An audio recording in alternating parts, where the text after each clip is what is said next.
আসসালামু আলাইকুম প্রিয় এসএসসি এবং এসএসসির ভাইয়া এবং আপুরা। তোমরা সবসময় একটি জিনিস একটা সমস্যা ফেস করো, সেটা হচ্ছে তোমরা নির্দিষ্ট টাইমের মধ্যে 7টা সৃজনশীল প্রশ্ন লিখে শেষ করতে পারো না। ধরো আমরা বিভিন্ন জায়গায় বিভিন্ন সাক্ষাৎকারে দেখি যে শিক্ষার্থীদের এমসিকিউ ভালো হলেও তারা লিখিত অংশ ভালো করতে পারে না, তাদের 7টা প্রশ্ন তারা লিখে শেষ করতে পারে না নির্দিষ্ট টাইমের মধ্যে। তো তোমার একটা সাবজেক্টে ভালো মার্ক পাওয়ার জন্য তোমার হচ্ছে যে 7টা সৃজনশীল প্রশ্ন লিখে শেষ করা অনেক অনেক গুরুত্বপূর্ণ। ধরো তুমি লিখিত অংশ ভালো করতে না পারলে তুমি শুধু এমসিকিউ দিয়ে ভালো করতে পারবা না, এই জন্য তোমাকে লিখিত অংশে খুব ভালো করে লিখতে হবে। এখন তুমি ধরো তোমার প্রস্তুতি ভালো, তোমার প্রশ্ন কমনও পড়েছে, কিন্তু তুমি লিখে শেষ করতে পারো না, কারণ তুমি আসলে যে মেন যে সঠিক যে ওয়েটা, সঠিক স্ট্র্যাটেজি তুমি জানো না। আসলে কিভাবে কতটুকু এবং কোন ওয়েতে সৃজনশীল প্রশ্ন লিখে শেষ করতে হয় সেটা তুমি জানো না, তুমি টাইম ম্যানেজমেন্ট করতে জানো না। এবং একটা সৃজনশীল প্রশ্নে 4টা ভাগ থাকে, ক নাম্বার, খ নাম্বার, গ নাম্বার, ঘ নাম্বার, 4টা ভাগ থাকে। ঠিক আছে, এখন তুমি ক নাম্বার প্রশ্নটা কতটুকু লিখবা আসলে তুমি নিশ্চিতভাবে জানো না, এবং খ নাম্বারটা কতটুকু লিখবা তুমি এটাও জানো না, এবং ঘ নাম্বার কত লিখবা তাও জানো না, এবং ঘ নাম্বার কত লিখবা তুমি তাও জানো না। এখন তুমি আসলে লিমিটেশন বোঝো না আসলে কতটুকু লিখবা। এখন তুমি লিখতে গেলে একটা অনেক বড় লিখে ফেলো আর একটা লেখো ছোটো, শেষ পর্যন্ত তুমি টাইম ম্যানেজমেন্টটা করতে পারো না, এবং নির্দিষ্ট টাইমের মধ্যে 7টা প্রশ্নের অ্যান্সার তুমি করে আসতে পারো না। এই জন্য তুমি আসলে আলটিমেটলি হতাশ হয়ে যাও এবং দিন শেষে তোমার রেজাল্টটা খারাপ আসে।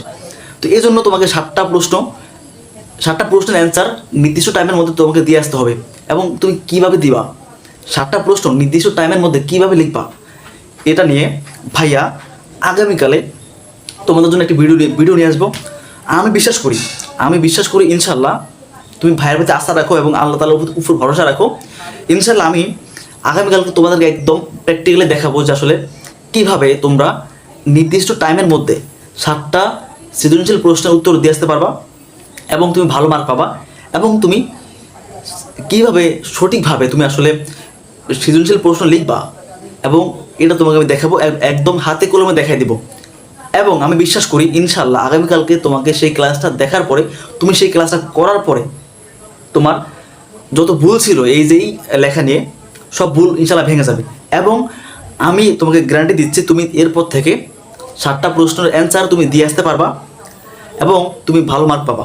আমি তোমাদেরকে সৃজনশীল লেখার সবচেয়ে ভালো উপায় এবং সঠিক উপায়টা আমি তোমাকে শেখাবো, এবং যেভাবে করে আমিও প্রশ্ন লিখতাম এবং আমি টাইমের মধ্যে লিখে 7টা প্রশ্ন শেষ করে এবং বসে থাকতাম এবং রিভিশন দিতেও পারতাম, এবং আমি ভালো মার্কও পাইতাম। ঠিক আছে, তোমাকে আমি সেটা শেখাবো। এবং আমি বিশ্বাস করি তোমার একটা ভিডিও দেখার পরে তোমার সৃজনশীল নিয়ে আর প্যারা খাওয়া লাগবে না, তোমার প্রশ্ন বাকি রেখে আসতে হবে না। তুমি নির্দিষ্ট টাইমের মধ্যে তোমার সকল প্রশ্নের অ্যান্সার তুমি দিয়ে আসতে পারবা এবং সুন্দর মতো তুমি খাতা রিভিশনও করতে পারবা।